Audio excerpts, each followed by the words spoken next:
It's taken me a while to get to this one. It's been on the shelf for 3 or 4 months now. Andrew Niccol's 1997 Gattaca starring Ethan Hawke, Uma Thurman and Jude Law. What a piece of filmmaking. But before I get into anything about my thoughts about the film, it's approximately 2.40 to 1 aspect ratio, clearly a 35mm shoot. I suppose ought to mention that very subdued sort of image quality for Super 35, a negative stock that was chosen to give it this sort of distinctive, dystopian almost, but beautiful look. And the acting in this, the architecture, the way it's filmed, everything about it, just beautiful. 2.40 to 1, as I said. It comes with Dolby Atmos sound on the 4K UHD disc, but it also has DTS HD 5.1. Bearing in mind this is a 5.1 THX system, that was the one I opted for, but I did listen to some of the Dolby Atmos as well, and both sound excellent in here. It's not a space epic with loads of spaceships flying around like you might expect with a title like this, and I remember the poster artwork had Saturn as a middle image of 3, that's if I remember correctly, so you might be mistaken to think, if you haven't seen it, it's going to be some sort of space epic set in space, but no, it's all on Earth in a sort of future where DNA testing can work out what your life expectancy is, what diseases you're going to get, basically how healthy and what sort of performance you are going to have throughout life. If you're a natural birth, then you're called degenerate rather than degenerate. I think that's quite clever. And so Ethan Hawke plays a character who's a degenerate, but he dreams of going into space. And how does he do that? He's got to somehow fake his DNA, and that's where Jude Law's character comes in, who's had an accident while he's been travelling and he's broken his back, so no chance of him achieving his life expectancy, I suppose you could say.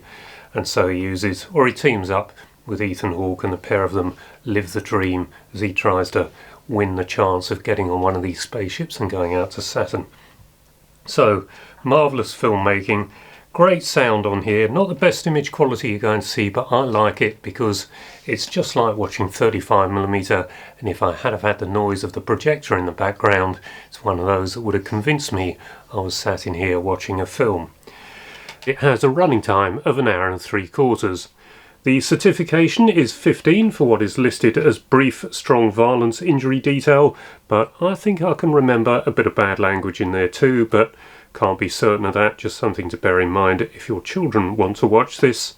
And it had an estimated budget of $36 million and only took at the worldwide box office, if IMDb is correct, $12.5 million. So didn't do as well as I would have expected, but I'm one of those who didn't actually go to see it, so possibly partially to blame for its poor box office showing. There aren't many special features on this one. There's the trailer on the UHD disc, which is a nice trailer. I have to say I've never seen it, but a nice trailer gives you a good feel of the film.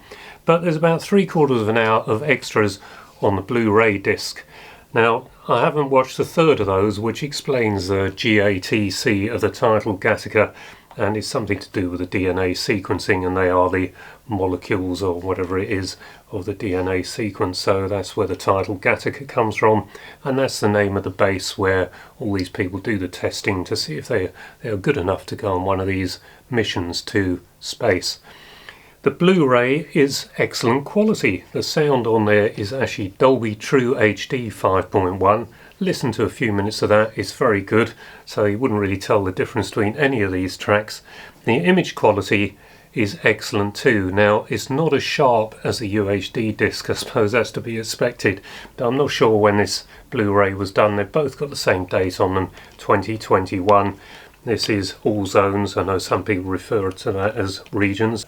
So the 4K is actually on the screen right now. I've got the sound muted, so that's not in the case at the moment, but I think this is a great UHD release.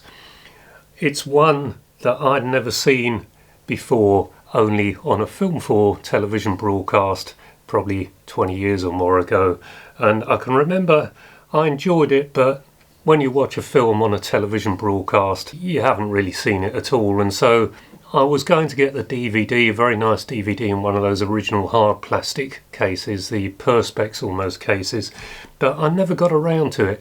I suppose at the time I was thinking, well, it's not one of those Star Wars, Battlestar Galactica type of science fiction, so that can wait. And how glad I am now that I've waited, because as I said, this is just like having a 35mm print. So I don't think there's anything more to really say about Gattaca. It is very impressively photographed. The architecture of this building that they used, the cars in it, actually, they're all classic cars. Plenty of Rover P6s in here, made up as though they're jet propelled, just like Rover did have the first jet car, actually, and that was a P5. But these sound like jet propelled cars, and yet in the bits of the making of I saw, they thought they were electric motor propelled. But I think they got the sound effect wrong for that, and we've got these jet engine cars running around. But it's great to see all these classic cars made up as though they're cars of the future. So a lot to like about Gattaca. I think the performances are wonderful, everything about it is wonderful. It's a drama more than a science fiction space epic, and so if you haven't seen it, be prepared for that. But one other thing I should mention, the score by Michael Nyman. Absolutely beautiful, just like the rest of the film, and totally fitting to accompany the imagery, the acting, everything about this on screen. If you're into these sort of more grown-up sort of, it's not even an action film, but grown-up dramas that are compelling to watch, then this one has got to be recommended. Right, I don't know what the next video is going to be. Hopefully it'll be something interesting. I suppose I might actually get the new Mission Impossible, which after Andy Electric Geek did his review of that a few days ago as I record this, I thought I've got to see that film. Apparently there's a 35mm sequence in that, and Andy couldn't spot it. I don't suppose anyone has, so that'll be a bit of a challenge for me. Right, I hope you enjoyed this one. If you did, please give it a like, perhaps subscribe if you haven't already. Until the next one, bye bye for now.